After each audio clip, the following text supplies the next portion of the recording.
हे पहा किती छान अशी ही गोल गोल कांदा भजी तयार झालेली आहेत। बाहेर पाऊस सुरू आहे आणि गरमागरम भजी अशी आपण बनवणार आहोत।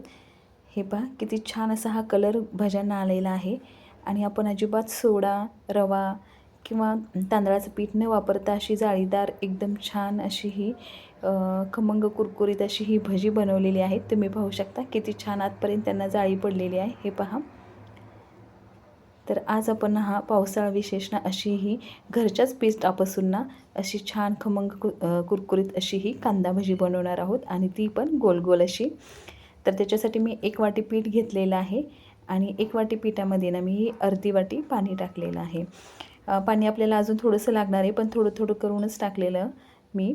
आता अर्ध्यापेक्षा कमी म्हणजे पाव वाटी अजून पाणी मी टाकलेलं आहे आणि सर्व मिळून असं इथं पाऊण वाटी पाणी टाकलेलं आहे आणि इथं आपण हे छान असं 3 ते 4 मिनटं असं आपण मिक्स करून घेणार आहोत किंवा त्याच्यातल्या गुठळ्या मुडेपर्यंत आपण हे छान मिक्स करून घ्यायचं आहे। अगदी 1-2 मिनटं जरी हे असं मिक्स केलं ना तरीही चालतं।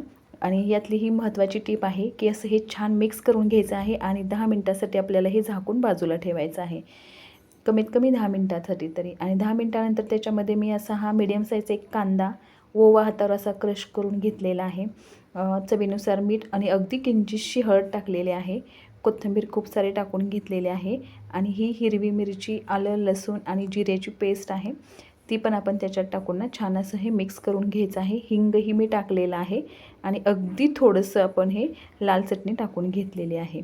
आणि याच्यासाठीच मी तुम्हाला सांगितलं की आपण याच्यात ना सोडा, रवा, तांदूळ काही वापरले नाही। हे गरम तेलाचं 1च चमचा मोहन आपण याच्यामध्ये टाकणार आहोत आणि हे पीठ छान फेटून घेणार आहोत। याच्यामुळेच आपल्या या भजीला छान अशी ही कुरकुरीत होणार आहेत आणि छान अशी जाळी पण पडणार आहे आणि खूप मस्त अशी ही भजी तयार झालेली आहेत। तुम्ही हाताने किंवा असं चमच्यानेही सोडू शकता। मी हातानेच सोडणार आहेत भजी। आणि तेल ना खूप पण गरम नाही पाहिजे आणि खूप पण कमी गरम असं नाही पाहिजे आणि गॅस मंद किंवा मंद आचेवर किंवा मोठ्या आचेवरती ठेवायचा नाही, मध्यम आचेवरतीच गॅस ठेवायचा आहे आणि भजी आपल्याला अशी ही छान सोडून घ्यायची आहेत आणि मध्यम आचेवरतीच ही भजी आपल्याला तळून घ्यायची आहेत। म्हणजे मोठ्या आचेवरती तळली तर भजी आतमध्ये कच्ची राहतील, कमी गॅसवर ठेवली ना तर भजी तेल पितात आणि छान अशी कुरकुरीत होत नाहीत। त्याच्यामुळे ही भजी आहेत ना आपण मध्यम आचेवरतीच तळून घेणार आहोत। आणि हे पहा किती छान अशी जाळी तुम्हाला पाहत असाल, भाजी छान फुगलेली आहेत, फुललेली आहेत आणि अशीच आपण ही झाऱ्याने ना पलटी करून घ्यायची आहेत। हे पहा, आणि मी जास्त करून तळण आपण लोखंडी कढईतच तळायचं आहे, कारण मग स्टीलच्या कढईत तळलं ना तर कढई खूप खराब होतात त्या। मग या कढईत तळलं ना असं जास्त खराब होत नाही। तुम्ही पाहू शकता ज्या बाजूने तळली नाही त्या बाजूने आपण अशी पलटी करून घेणार आहोत आणि या बाजूने पण छान अशी ही तळून घेणार आहोत। आणि आता आपली ही भजी छान तळून झालेली आहेत। हे पहा वरच्या बाजूला आली आहेत। आता आपण ही अशी या कलरलाच काढून घेणार आहोत। अशी छान सोनेरी कलर आपण भजी तळून घेतलेली आहेत। खूप जण ना भजी करताना विकतचं पीठ वापरतात, पण मी घरीच दळलेलं आहे हे पीठ।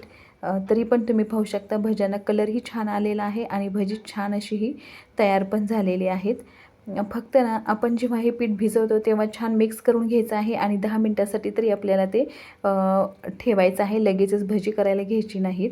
या टिप्स फॉलो केल्या ना तर भजी एकदम छान अगदी गाड्यावर मिळतात ना तशीच कुरकुरीत होतात आणि तुम्ही भज्यांचा कलरही पाहू शकता, जसं गाड्यावर भेटतात ना तशाच ह्या भज्यांचा कलरही आलेला आहे। हे पहा किती छान त्यांना लगेचच ना अशी फुललेली आहेत आणि छान आतपर्यंत मोकळी पोकळ अशी ही भजी तयार झालेली आहेत।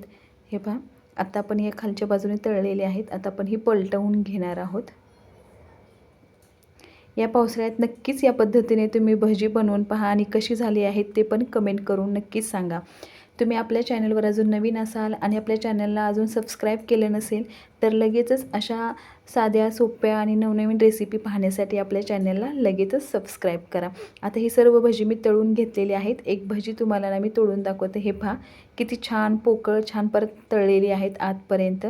तर चला भेटूया पुन्हा एकदा अशाच रेसिपीसोबत आणि ह्या पावसाळ्यात नक्कीच अशा प्रकारे भजी बनवून पहा आणि कशी झाली आहेत ते पण कमेंट करून सांगा।